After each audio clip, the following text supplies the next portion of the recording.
El otro día hablábamos de los miedos, ¿no? Nos acordábamos, había un programa que se llamaba Nosotros y los miedos. Un miedo recurrente hoy es, el otro día lo habla mucho la gente, dice, en una época uno se iba de la casa y decía, chao, hasta luego. Y hoy uno cuando se va, mira todo 2 veces y dice, chao, el hasta luego se lo ahorra. Porque uno está a merced de la jungla.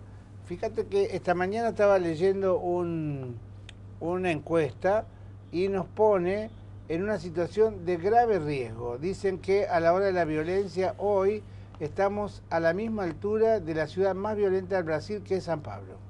Entonces hay mucha gente que tiene miedo a salir y a volver con una consecuencia, en el peor de los casos perdiste la vida, pero en otros asaltos, heridas, te pueden pasar mil cosas. ¿Ese es un tipo de miedo? Sí, yo creo que hay que diferenciar lo que es el miedo objetivo, concreto, que decíamos la semana pasada es protector, ¿no? Tomar las debidas precauciones ante peligros objetivos y reales, contra lo que es la fobia. La fobia es precisamente un miedo desmedido, desbordado, y que no tiene vinculación con el peligro real. Ajá. Y lo que caracteriza a esta sociedad es la fobia, precisamente. Somos fóbicos ya de por sí. Totalmente. Por lo que venimos hablando desde hace varias charlas de la caída de esa imagen que nos daba cierta garantía. Protección. Favaloro, por ejemplo. Favaloro es la condensación de una imagen que tiene que ver con un montón de cosas que para nosotros valen mucho. Dedicación, honestidad, ética. Era un paradigma. Era un paradigma. El psicoanálisis, para que lo entienda doña María, a esos paradigmas que sintetizan todo eso le llamamos metáfora. Ahora, perdón, una disquisición al margen. Si eso era la síntesis de todo lo que aludimos, que eran todas virtudes, sí, y terminó con un suicidio, bueno, esto también sirve como para entender cómo estamos nosotros. ¿Cómo estamos?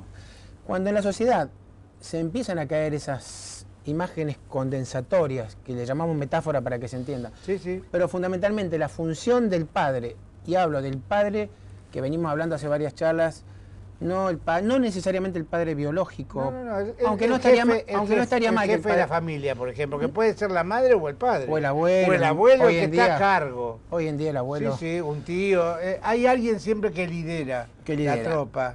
La caída de esa función es la que genera la fobia. El ser humano, para estructurarse, necesita esa función estabilizadora, esa metáfora, esa imagen que condense todos esos valores, y ahí se estabiliza. Cuando esa función falla, y nosotros le voy a dar el término de vuelta, esa metáfora paterna falla, es reemplazada por la metáfora fóbica. O sea, la persona busca algo que le produce miedo, obviamente, y que no tiene nada que ver con el peligro real. ¿Lo busca afuera? Es decir, la fobia... Lo busca afuera, siempre. La fobia esa que la gente puede tener, por ejemplo, miedo al avión, miedo a los lugares públicos, miedo a juntarse con la gente, diversos tipos, que son distintas manifestaciones de fobia. ¿Se generan por qué? ¿Porque uno se siente desprotegido? Porque falla esa metáfora, esa función paterna, tanto imaginaria, la de la ley, el juez, el maestro, el doctor, que hablábamos la semana pasada, sí, como también en la familia.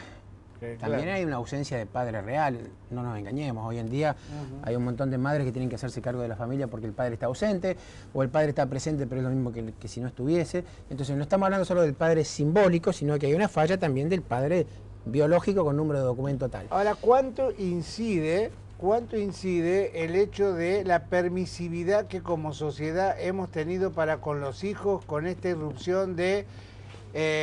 El nene no es feliz si no le regalamos la Play, no le regalamos el último joystick, si no tiene esto? Digo, a diferencia de, por ejemplo, la infancia mía, que fue en la época de Sarmiento, donde nos jugábamos con los camioncitos que nos hacíamos nosotros con la maderita en el patio de casa. Bueno, eso que usted dice es la consecuencia de esto que yo le estoy tratando de explicar. Al caer estos valores, obviamente, quedamos sin límites y quedamos abiertos a ese goce sin límites autodestructivo que empieza con los celulares a los chicos de 5 años, con la computadora a los chicos de 7, y después tenemos chicos adictos a los celulares, adictos a las computadoras, y el día de mañana adictos a drogas. Casi autistas. Autistas, autistas, porque era lo que venimos hablando, lo sano es relacionarse con el otro y ceder en esa relación con el otro. Por más que nos moleste, nos duela, nos choque, la relación con el otro es necesaria, eso es lo saludable. Pero para poder relacionarnos con el otro tiene que estar presente esa función que pone límite y que nos diferencia del otro. Cuando todo eso empieza a caer, que pasa no solo en Argentina, pasa en todas las sociedades capitalistas. Es global. Hoy. Es global. Empiezan a caer todos estos líderes, todos estos ideales. Entonces el ser humano queda liberado a ese goce autista de gozar con cosas, de no gozar con la relación con las personas, que es un goce más... Se perdió el sentido lúdico que se tenía antes, por ejemplo, de ir a la plaza, interactuar, porque era jugar entre chicos. El club de barrio no existe más, ¿eh? Basta con ver la película de Campanella, Luna de Avellaneda, ¿no? Esa relación, se perdió. Esa relación con las personas. Claro. Esa relación con las personas. Hay un chiste en internet que dice, una mamá le cuenta un cuento a un hijo, y salió el otro día por internet, y dice, bueno, Romeo y Julieta se conocieron por chat, y la relación se terminó porque se cortó la conexión de internet. O sea, está cambiando el modo de relacionarlos. Fíjese que los adolescentes en pareja se relacionan de una manera totalmente distinta. Observe usted esto que yo le digo, se relacionan más por chat, por mensaje de texto y demás, que al punto que una chica, por ejemplo, de 18 años dice, cuando realmente tuvo relaciones sexuales con un chico, dice, estuve con él. Utiliza un término como dice, ¿y vos estuviste con él? Y entonces uno se pregunta, ¿que antes no estuviste? ¿Qué está queriendo decir inconscientemente con ese estuve? ¿Que fue en el único momento donde estuvo? ¿Que en el resto de la semana se comunicó a través de otros medios que prácticamente no comunican? Porque no puede ver los gestos, no puede escuchar la voz, los cambios en los tonos de voz. Entonces, hay una falla tremenda de la comunicación. Pero eso también, eso no es causa de fobia, eso es consecuencia de todo esto que estamos viendo. Entonces, bueno, esa fobia es peligrosísima porque la persona le termina teniendo miedo a un montón de fantasmas y no se cuida. No toma las precauciones debidas. Un jubilado le tiene miedo a un montón de fantasmas, a que le entren a su casa, una mujer jubilada, a que le entren a su casa, que la violen, que le peguen, pero resulta que va a cobrar la jubilación y no toma la precaución de llevar a alguien que la acompañe.